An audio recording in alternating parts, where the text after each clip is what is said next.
Hi நண்பா, welcome to our channel. So இன்றைக்கி வந்து தண்ணியிலேருந்து கரண்ட் எடுக்கிற மாதிரியான ஒரு கேஜெட் தான் ரெடி பண்ணியிருக்கோம். ஸோ கரண்ட்னா ரொம்ப ஹை வோல்ட்லாம் இல்லை, ஒரு 12 வோல்ட் பவர் சப்ளை வர மாதிரியான ஒரு கேஜெட் தான். ஸோ இதை வந்து ஒரு mini hydro electric power generator அப்படின்னே சொல்லலாம். ஸோ ரொம்ப யூஸ்ஃபுல்லான ஒரு கேஜெட் வீடியோவாக இருக்கும். அதில் வீடியோ ஃபுல்லாக பாருங்கள். அதுக்கு முன்னாடி நீங்கள் இப்போ தான் ஃபஸ்ட் நம்ம சேனலுக்கு வரீங்க அப்படின்னா நம்ம சேனலில் இந்த மாதிரி நிறைய இன்ட்ரெஸ்டான வீடியோஸ் எல்லாமே அப்லோட் பண்ணிட்டு இருக்கோம். இன்னும் நிறைய வீடியோஸ் அப்லோட் பண்ணுவோம். அதெல்லாம் பார்க்கணும் அப்படின்னா மறக்காம நம்ம சேனலை சப்ஸ்கிரைப் பண்ணிக்கோங்க. வாங்க எப்படி பண்ணுறது அப்படிங்கிறத பார்க்கலாம்.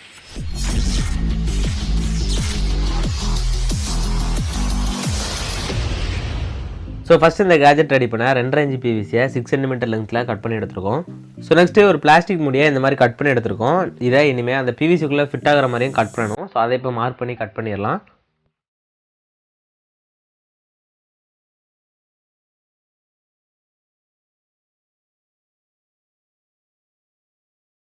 ஸோ இப்போ எதாவது சூப்பராக கட் பண்ணியாச்சு. இது அந்த பிவிசிக்குள்ளேயும் சூப்பராக ஃபிக்ஸ் ஆகுது. இது எதுக்காக அப்படின்னா மோட்டார் ஃபிக்ஸ் பண்ணுறதுக்காக தான். ஸோ இப்போ கரெக்டாக சென்டரில் ஒரு ஹோல் போட்டுடலாம்.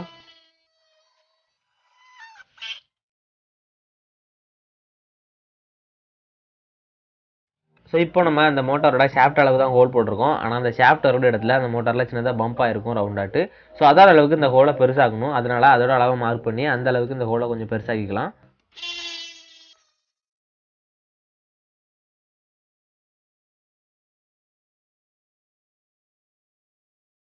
இந்த கேஜெட் ரெடி பண்ண 12 வோல்ட்டில் கொஞ்சம் சின்ன மோட்டார் தான் எடுத்திருக்கோம். இதோட பெரிய மோட்டாரும் யூஸ் பண்ணலாம், பட் நான் கொஞ்சம் சின்ன மோட்டார் தான் எடுத்திருக்கேன்.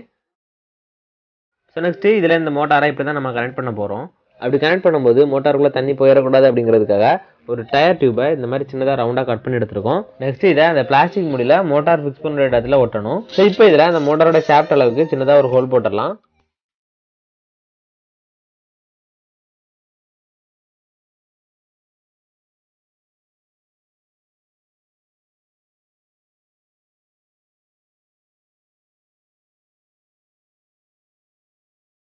நெக்ஸ்ட் இந்த ரப்பர் டியூபை அந்த பிளாஸ்டிக் முடியல சூப்பர் க்ளூ யூஸ் பண்ணி இந்த மாதிரி ஒட்டிடலாம். ஸோ இப்படி நம்ம இந்த மோட்டாரை ஃபிக்ஸ் பண்ணும்போது இந்த ரப்பர் டியூப்பை தாண்டி மோட்டாருக்குள்ளே தண்ணி போகாது அப்படிங்கிற ஒரு நம்பிக்கை தான். போகிறதுக்கான வாய்ப்பு ரொம்பவே குறவு தான். ஸோ நெக்ஸ்ட்டு அதே மாதிரியே இன்னொரு முடியையும் இந்த மாதிரி ரவுண்டாக கட் பண்ணி எடுத்துருக்கோம். ஸோ இதோட டயமீட்டர் 2 இன்ச்சஸ். ஸோ நம்ம ரெடி பண்ணுறது ஹைட்ரோ எலக்ட்ரிக் பவர் ஜென்ரேட்டர் அப்படிங்கிறதுனால இதோட டர்பைன் தான் இப்போ நம்ம ரெடி பண்ண போகிறோம். ஸோ அதனால் இதில் 8 பிளேட்ஸ் ஃபிக்ஸ் பண்ண போகிறோம். ஸோ அதுக்காக இதை இப்போ 8ஆக பிரிச்சுக்கலாம்.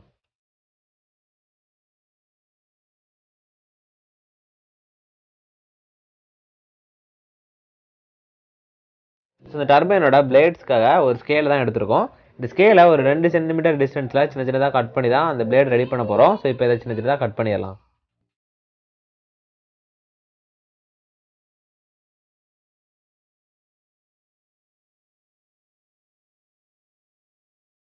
ஸோ நெக்ஸ்ட் நம்ம கட் பண்ணி வச்சிருக்கிற இந்த சின்ன சின்ன ஸ்கேல் பீசஸை நம்ம மார்க் பண்ணி வச்சிருக்கிற அந்த 8 லைன்ஸ்லையுமே ஒட்டணும். ஸோ அதுக்கு முன்னாடி அதோட சென்டரில் நம்ம எடுத்துருக்க மோட்டாரோட ஷாஃப்ட் அளவுக்கு சின்னதாக ஒரு ஹோல் போட்டுடலாம்.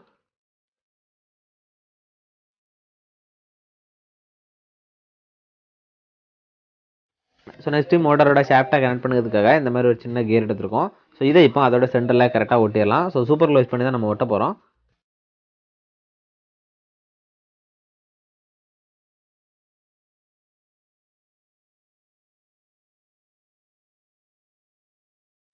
நெக்ஸ்ட் இந்த பிளேட்ஸ் எல்லாத்தையும் கரெக்டாக அந்த லைன்ஸில் சூப்பர் க்ளோஸ் பண்ணி ஒட்டிடலாம்.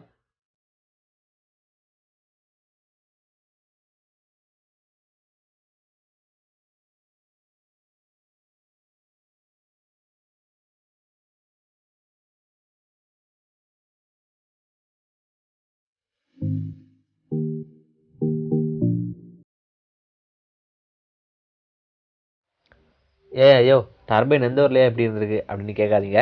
ஒரிஜினல் டர்பைனுக்கும் இதுக்கும் கொஞ்சம் முரண்பாடாக தான் இருக்கும். ஆனால் நமக்கு வேறு வழி இல்லை, அப்படி தான் சொல்லி ஆகணும். ஆனால் இந்த கேஜெட்டுக்கு இது ஒரு சூப்பரான டர்பைன் தான். ஸோ அந்த பிளேட்ஸ் எல்லாமே ரொம்ப ஸ்ட்ராங்காக இருக்கணும் அப்படிங்கிறதுக்காக அந்த ஜாயின்ட்ஸ் எல்லாத்துலேயுமே எம்சியில் வச்சு ஒட்ட போகிறோம்.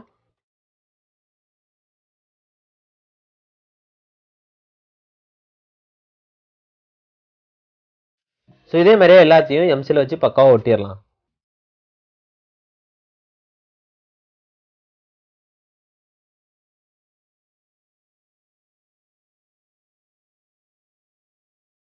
ஸோ நெக்ஸ்ட்டு நம்ம ஏற்கனவே அந்த மோட்டார் ஃபிக்ஸ் பண்ணுறதுக்காக எடுத்திருந்ததை அந்த பிவிசிக்குள்ளே கரெக்டாக ஃபிக்ஸ் பண்ணிடலாம். ஸோ ஃபிக்ஸ் பண்ணி அதை சூப்பர் க்ளோஸ் பண்ணி ஒட்டிடலாம்.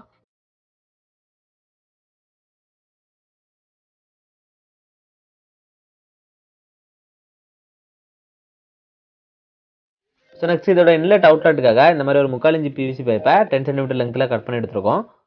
ஸோ நெக்ஸ்ட் இந்த மாதிரி ஒரு வாஷ் கனெக்டர் எடுத்துருக்கோம். ஸோ இந்த மாதிரி வாஷ் கனெக்டர் தான் யூஸ் பண்ணணும் அப்படின்லாம் இல்லை, அந்த மாதிரியான 3/4 இன்ச் பிவிசி பைப்பை என்னென்னு கூட யூஸ் பண்ணிக்கலாம். இதில் வாஷ் கனெக்ட் பண்ணணும் அப்படிங்கிறதுனால தான் இந்த மாதிரியான வாஷ் கனெக்டரும் எடுத்திருக்கேன். ஸோ நெக்ஸ்ட் இந்த மாதிரி இந்த 2 பைப்பையுமே இதில் ஃபிக்ஸ் பண்ணணும். ஸோ அப்படி ஃபிக்ஸ் பண்ணுறதுக்காக ஸ்லோப்பாக அந்த பைப்போட அளவுக்கு ஷேப் ஆகணும். ஸோ அதுக்காக இதை இந்த மாதிரி கிராஸாக கட் பண்ணி எடுத்துட்டோம். ஸோ நெக்ஸ்ட் அந்த பெரிய பிவிசி மேலே தைப்பத்தலை வச்சு அது மேலே இதை தேய்ச்சி அதோட ஷேப்புக்கு கொண்டு வரணும். ஸோ இதே மாதிரி அந்த 2 பைப்பையுமே அதோட ஷேப்புக்கு கொண்டு வந்துடலாம்.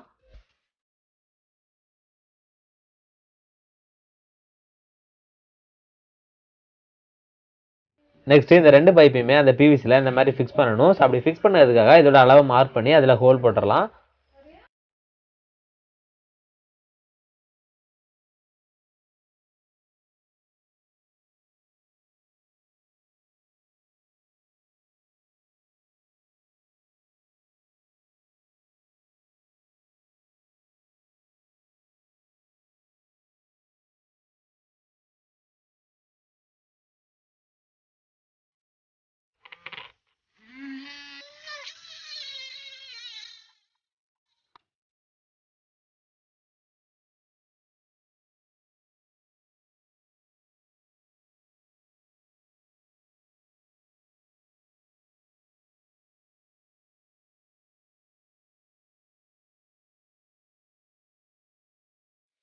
ரெண்டு பைப்புக்குமே சூப்பராக ஹோல் போட்டாச்சு. பைப்போட அளவை மார்க் பண்ணும்போது அதோட வெளியளவை தான் மார்க் பண்ணணும். ஸோ கட் பண்ணும்போது மார்க் பண்ணதும் கொஞ்சம் உள்ளே தான் கட் பண்ணியிருக்கோம். அப்போ தான் பைப்பை கரெக்டாக ஃபிக்ஸ் பண்ண முடியும் அப்படிங்கிறதுக்காக தான். ஸோ இப்போ இந்த 2 பைப்பையும் சூப்பர்வைஸ் பண்ணி பக்காவாக ஒட்டிடலாம்.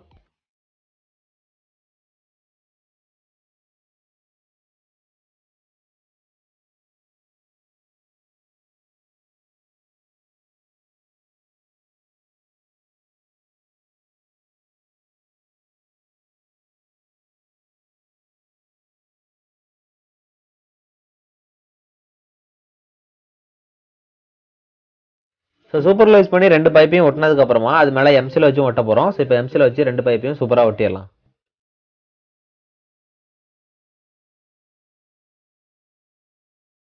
ஸோ இந்த எம்சில் வச்சு எதுக்காக ஒட்டுவோம் அப்படின்னா ஸ்ட்ராங்காக இருக்கணும் அப்படிங்கிறதுக்காகவும் லீக்கேஜ் எதுவும் இருக்கக்கூடாது அப்படிங்கிறதுக்காகவும் தான்.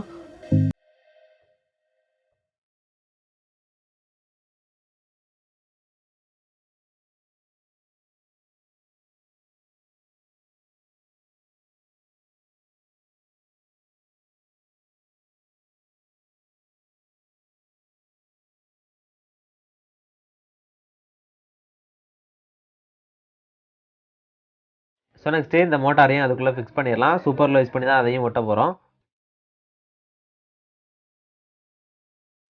ஸோ சூப்பர்வைஸ் பண்ணி ஒட்டினதுக்கு அப்புறமா இன்னும் கொஞ்சம் ஸ்ட்ராங்காக இருக்கிறதுக்காக அது மேலே க்ளூவும் அப்ளை பண்ணிட்டு இருக்கோம்.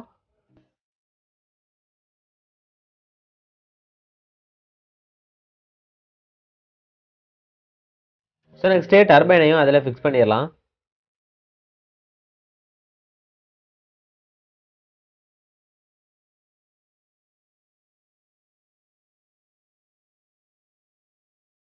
ஸோ நெக்ஸ்ட் இதோட ஃப்ரண்ட் சைடாக கவர் பண்ணுறதுக்காக இந்த மாதிரியான ஒரு பிளாஸ்டிக் முடி தான் எடுத்திருக்கோம். ஸோ இப்போ இதை அதோட அளவுக்கு ரவுண்டாக கட் பண்ணிடலாம்.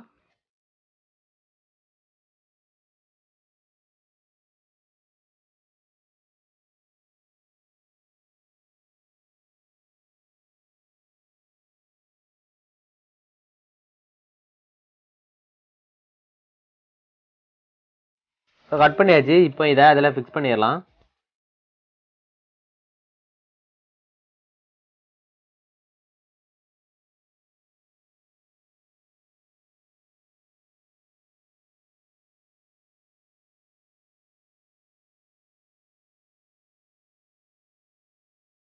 ஸோ இதையுமே அதே மாதிரி எம்சில் வச்சும் ஒட்டிட்டோம்.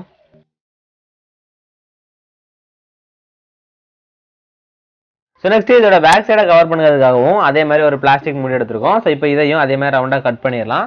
ஸோ இந்த மூடியை ஒட்டுறதுக்கு முன்னாடி அந்த பிவிசி பைப் எல்லாத்தையுமே பிளாக் கலர் எனாமல் யூஸ் பண்ணி நம்ம சூப்பராக பெயிண்ட் பண்ணிட்டோம். ஸோ இப்போ இந்த மூடியை அதில் ஒட்டிடலாம்.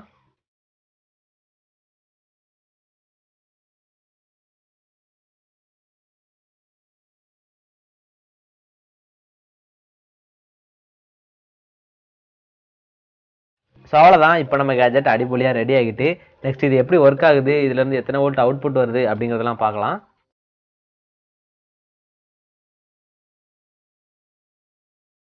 ஸோ இந்த கேஜெட் ரெடி பண்ண இந்த மோட்டார் பைப்புக்கான செலவுகள் வெறும் ₹100 தான் ஆச்சு. ஸோ ₹100க்கு ஒரு சூப்பரான கேஜெட் தான். ஸோ இப்போ இந்த கேஜெட்டை மல்டிமீட்டரோட கனெக்ட் பண்ணியிருக்கோம்.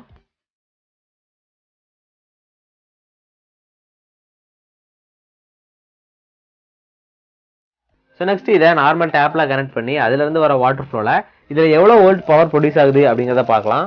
ஸோ இந்த டேப்பில் வாட்டர் ஃப்ளோவோட ப்ரெஷர் ரொம்பவே கம்மியாக இருக்குது அப்படிங்கிறனால தான் இதிலிருந்து ப்ரொடியூஸ் ஆகிற பவர் 3 வோல்ட்டு கீழே இருக்குது. ஸோ வாட்டர் ஃப்ளோவோட ப்ரெஷர் கொஞ்சம் அதிகமாக இருந்துச்சு அப்படின்னா இதிலிருந்து ப்ரொடியூஸ் ஆகிற பவரும் கொஞ்சம் அதிகமாக இருக்கும்.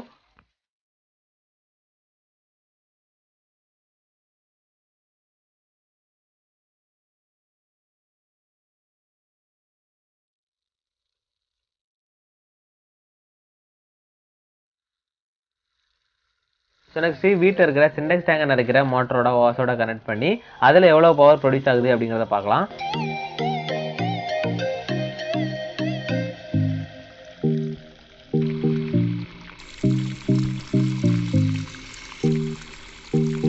ஸோ இந்த வாஷை அதேமாதிரி நார்மலாக கனெக்ட் பண்ணும்போது இதுலேயுமே 3 வோல்ட்டுக்குள்ளே தான் பவர் ப்ரொடியூஸ் ஆகுது. ஸோ நெக்ஸ்ட் இந்த வாட்டர் ஃப்ளோவோட ப்ரெஷரை கொஞ்சம் அதிகப்படுத்தி எவ்வளோ பவர் ப்ரொடியூஸ் ஆகுது அப்படிங்கிறத பார்ப்போம்.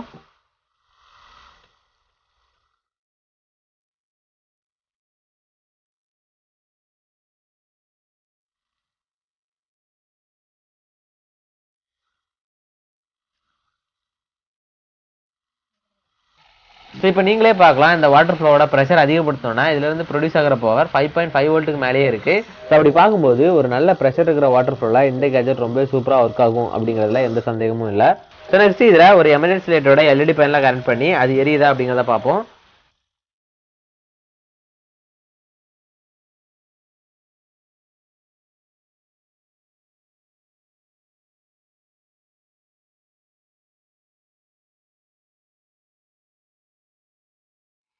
ஸோ இப்போ இதுலேருந்து ப்ரொடியூஸ் ஆகிற இந்த பவரில் இந்த LED பேனல் எப்படி எரியுது அப்படிங்கிறத நீங்களே பார்க்கலாம். ஸோ இந்த கேஜெட்னால என்ன யூஸ் அப்படின்னா இந்த கேஜெட்டோட ஏதாவது ஒரு பேட்டரியை கனெக்ட் பண்ணிவிட்டு இந்த கேஜெட்டை நார்மல் டேப்லையோ இல்லைனா இந்த மாதிரி 2 வாசுக்கடையிலையோ கனெக்ட் பண்ணி விட்டுட்டோம்னா ஸோ இதெல்லாம் நம்ம தண்ணி யூஸ் பண்ணுற நேரத்தில் இதுலேருந்து பவர் ப்ரொடியூஸ் ஆகி அந்த பேட்டரி சார்ஜ் ஆகும்.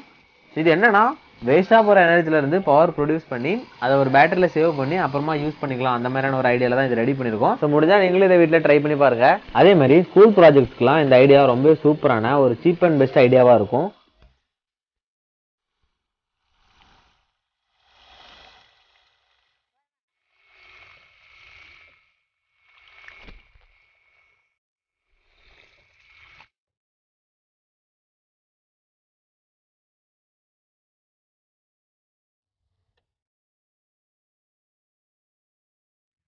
ஸோ அவ்வளோதான் நண்பா, இந்த கேஜெட் எப்படி பண்ணுறது அப்படிங்கிறத பார்த்துருப்பீங்க. ரொம்ப ஈஸியான ஒரு யூஸ்ஃபுல்லான ஐடியாவாக இருந்திருக்கும் அப்படின்னு நினைக்கிறேன். முடிஞ்சால் நீங்களும் இது வீட்டில் ட்ரை பண்ணி பாருங்கள். அப்படி ட்ரை பண்ணி பார்த்தீங்க அப்படின்னா மறக்காம கீழே கமெண்ட் பண்ணுங்கள். அப்படியே நீங்கள் ட்ரை பண்ணி பார்த்ததையும் ஒரு ஃபோட்டோ எடுத்து என்னோட Instagram ஐடிக்கு அனுப்பிடுங்க. என்னோட Instagram ஐடி கீழே டிஸ்கிரிப்ஷனில் இருக்குது. ஸோ அவ்வளோதான், இந்த வீடியோ யூஸ்ஃபுல்லாக இன்ட்ரெஸ்ட்டாக இருந்திருக்கும் அப்படின்னு நினைக்கிறேன். இன்ட்ரெஸ்ட்டாக இருந்துச்சுன்னா லைக் பண்ணுங்கள், யூஸ்ஃபுல்லாக இருந்துச்சுன்னா ஷேர் பண்ணுங்கள். இந்த மாதிரி வேறு ஏதாவது வீடியோ வேணும் அப்படின்னா கீழே கமெண்ட் பண்ணுங்கள். இந்த மாதிரி இன்னும் நிறைய இன்ட்ரெஸ்ட்டான வீடியோஸ்லாம் பார்க்குறதுக்கு மறக்காம சேனலை சப்ஸ்கிரைப் பண்ணுங்கள். பாய்.